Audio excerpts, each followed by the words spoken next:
ጠቃሚ ነው። ምክንያቱም መጀመሪያውንና መጨረሻውን መያዝ ማለት ሌላው ነገር ሁሉ በመጀመሪያውና በመጨረሻው ውስጥ ይካተታል ማለት ነው።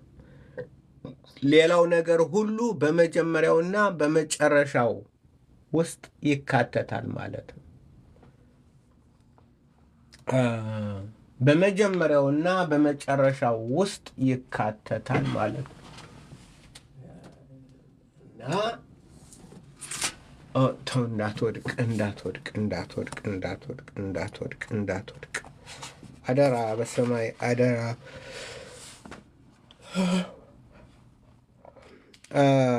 መጽሐፍ ቅዱስ ምን በሚለው ቃል ጀምሮ ምን በሚለው ቃል ይጨርሳል? መጽሐፍ ቅዱሳችን የእግዚአብሔር ቃል ምን በሚለው ቃል ጀምሮ ምን በሚለው ቃል ይጨርሳል?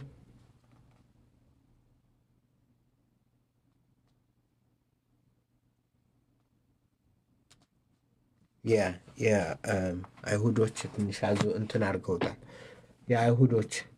የአይሁዶች ትርጉም ትንሽ እንትን ብለዋል። ስለዚህ መጽሐፍ ቅዱስ ምን በሚለው ቃል ጀምሮ ምን በሚለው ቃል ይጨርሳል?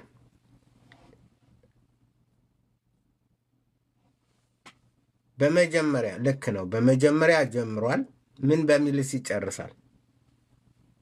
ሲጨርስስ ምን በሚል ነው? ሰላም ወንድሞች እህቶች፣ መጽሐፍ ቅዱስ በመጀመሪያ በሚለው ይጀምር። በእንግሊዘኛው ትንሽ ችግር አለበት። ምንድን ነው? ጄኔሲስ ነው የሚለው። ጄኔሲስ ምንድን ነው? ጄኔሲስ የሚለው ትንሽ ችግር አለው። አማርኛው በመጀመሪያ ይላል። ዕብራይስጡ በረሽት ይለዋል፣ በመጀመሪያ ማለት ነው። ስለዚህ በመጀመሪያ ብሎ ይጀምራል የእግዚአብሔር ቃል። የእግዚአብሔር ቃል የሚጀምረው በመጀመሪያ ብሎ ነው የሚጀምረው። ምን በሚለውስ ይጨርሳል? ምን በሚለውስ ይጨርሳል?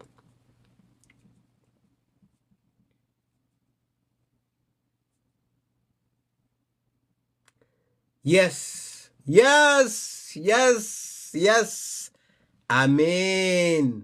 አሜን ብሎ ይጨርሳል።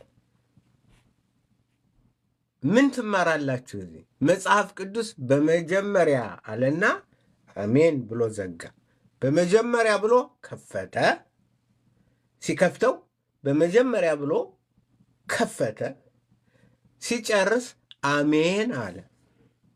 በመጀመሪያና በአሜን መካከል ነው ነገሩ ሁሉ ያለው ማለት ነው። የሚገርም አንዳንዴ እኔ በጣም ሳነብ መጽሐፍ ቅዱስን አእምሮዬን እንትን ብዬ ስመለከተው በጣም የሚያስገርመኝ ነው።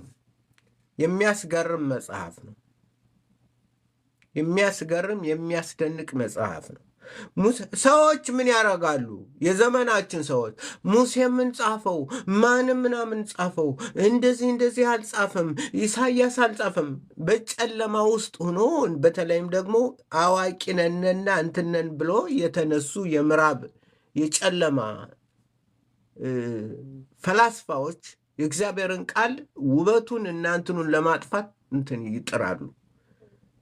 እግዚአብሔር ቃል አሜን ነው የሚባለው። የእግዚአብሔር ቃል አሜን ነው የሚባል። ምንድን ነው የሚባለው? አሜን። ምክንያቱም የሚጨርሰው በምንድን ነው? የሚዘጋው በአሜን ነው። ስለዚህ እግዚአብሔር በመጀመሪያ ከሁሉ ነገር በመጀመሪያ አስቀድሞ ፍጥረት በመጀመሪያ ጀመረ። ከዛ በኋላ ፈጠረ። እዛ በኋላ ሁሉን አረገ። እዛ በኋላ ሁሉን አረገ። እዛ ይህን ሁሉ ሰጥቻችኋለሁ አለና አሜን አለ። አድኛችሁ መድኃኒትን በር ከፍቼላችኋለሁ፣ አሜን። የጥበብን በር ከፍቼላችኋለሁ፣ አሜን። የእውቀትን በር ከፍቼላችኋለሁ፣ አሜን። የመዳንን በር ከፍቼላችኋለሁ፣ አሜን። የበረከትን በር ከፍቼላችኋለሁ፣ አሜን። ይህ ሁሉ ሆኗል። አሜን።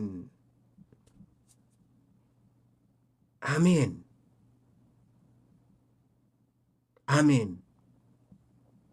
የፈጠረውን ሁሉ ው ተመልከቱት። መጀመሪያ ዘፍጥረትን ተመልከቱ። በመጀመሪያው ቀን እግዚአብሔርም ይህን አደረገ፣ ይህንም መልካም እንደሆነ አየ፣ ተመለከተ፣ ጥሩ መሆኑን አረጋገጠ። አንደኛ ቀን በሁለተኛ ቀን ይህን አደረገ፣ እግዚአብሔርም የሰራው መልካም እንደሆነ አየ። በሶስተኛ ቀን ይህን አደረገ፣ እግዚአብሔርም የሰራው ይህ መልካም እንደሆነ አየ። በስድስተኛው ቀን 4፣ 5፣ 6 በስድስተኛው ቀን እግዚአብሔርም ይህን ሁሉ አደረገ፣ ፈጸመ፣ ጨረሰ። የሰራውንም ተመለከተ፣ ሁሉም መልካም እንደሆነ አየ። አሁንም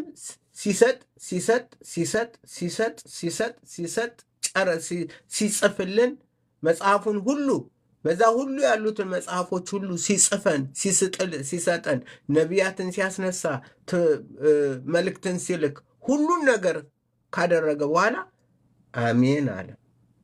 አሜን የምትለው መልካም ሲሆን ነው አይደል እንዴ? ጥሩ ሲሆን ነው አሜን የምትለው። አሜን ማለት ተስማምቻለሁ ማለት ነው። ጥሩ ነው ማለት ነው። መልካም ነው ማለት ነው። ይሁንበት፣ ይሁን፣ ይፈጸም፣ ይከናወን፣ አሜን ይሁን ማለት ነው።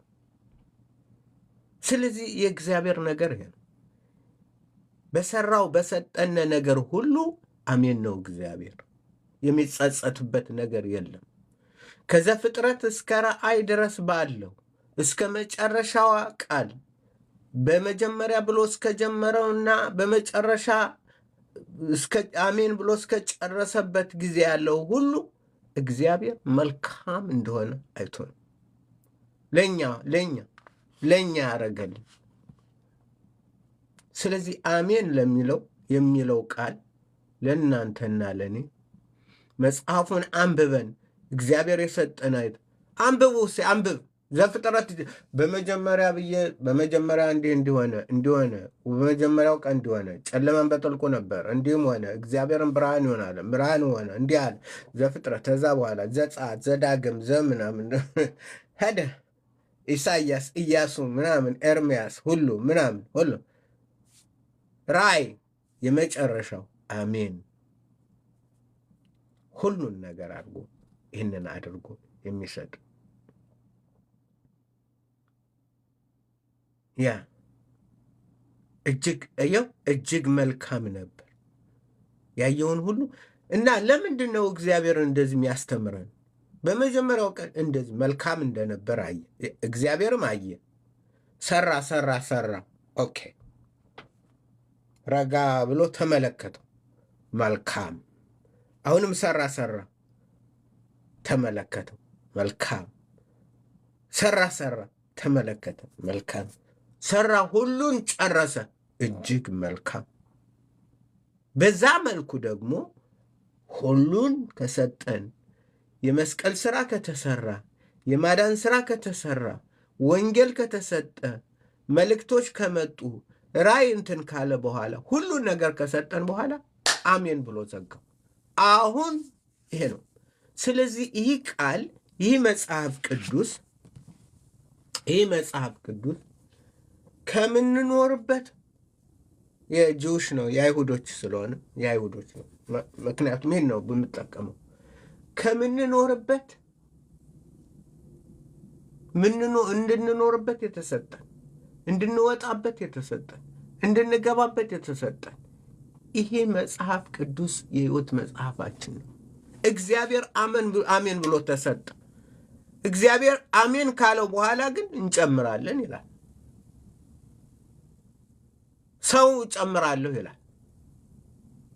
አትጨምር፣ አትቀንስ። ከጨመርክ ይሄ ይገጥማል፣ ከቀነስክ ይሄ ይገጥማል፣ ይሄ ይገጥማል ብሎ እግዚአብሔር ከተናገረና አሜን ብሎ ካለ በኋላ ኖ ይላል የሰው ልጅ።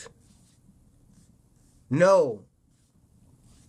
እኛ እንትን አለን፣ እኛ እንጨምራለን፣ እኛ ነቢይ አለን፣ እኛ ይሄ አለን፣ ይሄ እኛ መልእክት አለን፣ ይሄ እኛ አለን፣ ይሄ እግዚአብሔር ያልጨረሰው እኛ ምን ጨርሰዋለን። ነቢዩ መሐመድ መጥቶ እጨምራለሁ ኖ የለም። አሜን ካለ በኋላ እግዚአብሔር የሚጨምር ነገር የለም።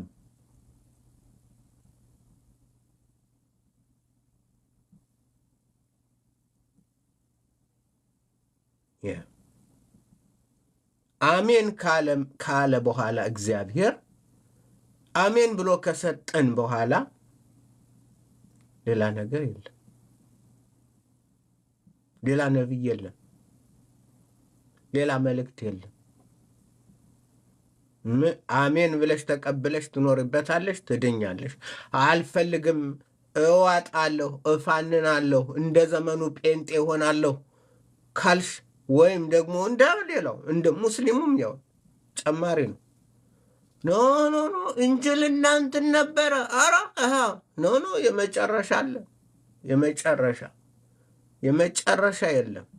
እግዚአብሔር የሰጠን እሱ ነው። የመጨረሻው እሱ ነው። መጀመሪያ ብሎ የጀመረው እግዚአብሔር አምላካችን ሁሉን ነገር የሰጠን በዛ ነው። መጨረሻ ላይ ደግሞ አሜን ብሎ የዘጋው ነው። በዛ ኑሩ። ይሄ ነው መልእክቴ።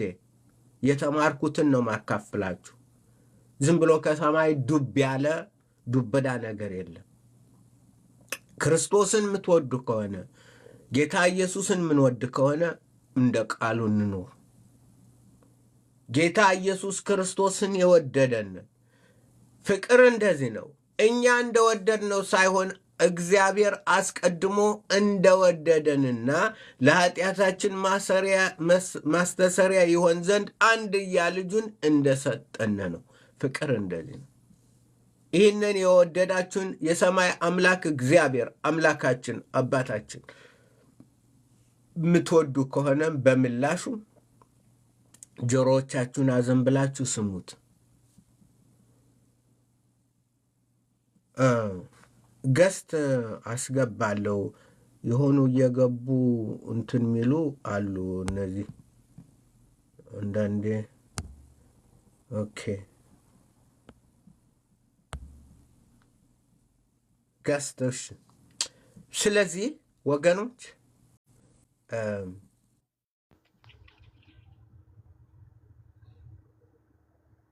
ሄሎ፣ ሰላም ጤና ይስጥልኝ። ጤና ይስጥልኝ። እንደምን አሉ? ደህና ነዎት? አለሁኝ። አንድ ጥያቄ ልጠይቅ ነበረ። አቤት። ምን ለበል?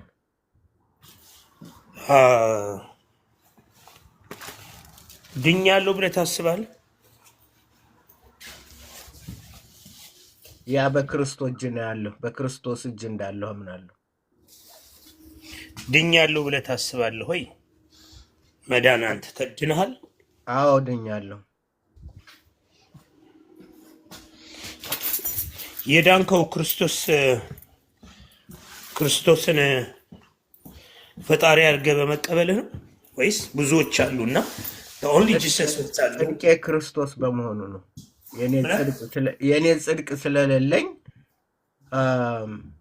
የኔ ራሴ ምንም ጽድቅ ስለሌለኝ እሱ ራሱ ጽድቅ ስለሰጠኝ በዛ ነው እንጂ በእኔ አይደለም። እኔ መልካም ነገር ከኔ ዘንድ ስለሌለ፣ ነገር ግን ድህነቴንና ከንቱነቴን አይቶ የእግዚአብሔር ልጅ ስለራራልኝ ስላዳነኝ ነው። ኦኬ። ስለዚህ ክርስቶስ ላንተ መጥቶ መሰቀሉ መሞቱ በሱ ድንሃል ድኛለሁ ብለህ የምታምን ታች አለ። ቆይ ማነው ወንድሜ? ቆይ ታች አስወርዱ። እንዲህ አይነት ሚዩት አድርገህ ምን ስነ ስርዓት የሌለው ነው። እባክህ ተረጋጋ እስኪ። ለምን ቸኩላለህ? አንድ የዳንኩት በኢየሱስ ክርስቶስ ነው፣ እኔ በራሴ ጽድቅ ስለሌለኝ በክርስቶስ ጽድቅ ነው የዳንኩት ብለዋል። እና ከራሴ አንዳችንም አላረግም የሚል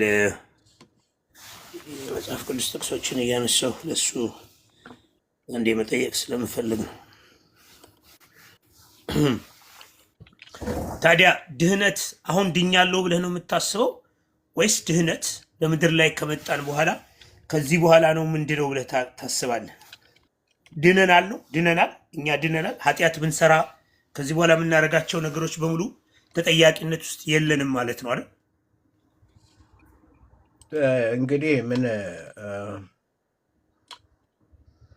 ከዳንክ ብርሃን የበራለት የዓለም ብርሃን ናችሁ ይላል። ደግሞ በእውነት የዳናችሁ በእውነት የተለወጣችሁ እና እኔን ሰምታችሁ የምትኖሩ የዓለም ብርሃን ናችሁ።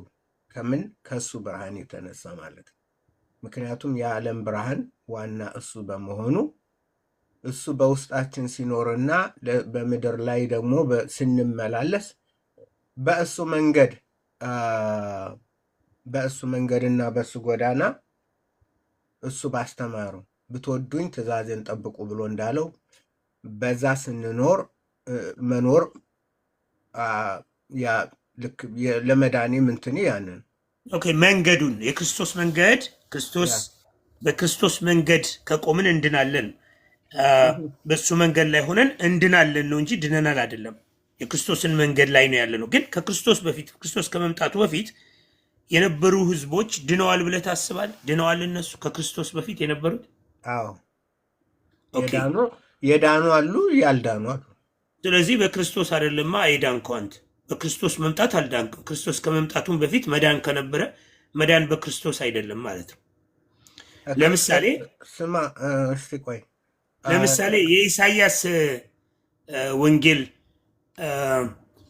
46:9 አካባቢ እኔ አምላክ ነኝና ሌላም የለም፣ የቀድሞውንም የጥንቱንም ነገር አስቡ፣ እኔ እግዚአብሔር ነኝ፣ እንደኔ ያለ ማንም የለም ይላል።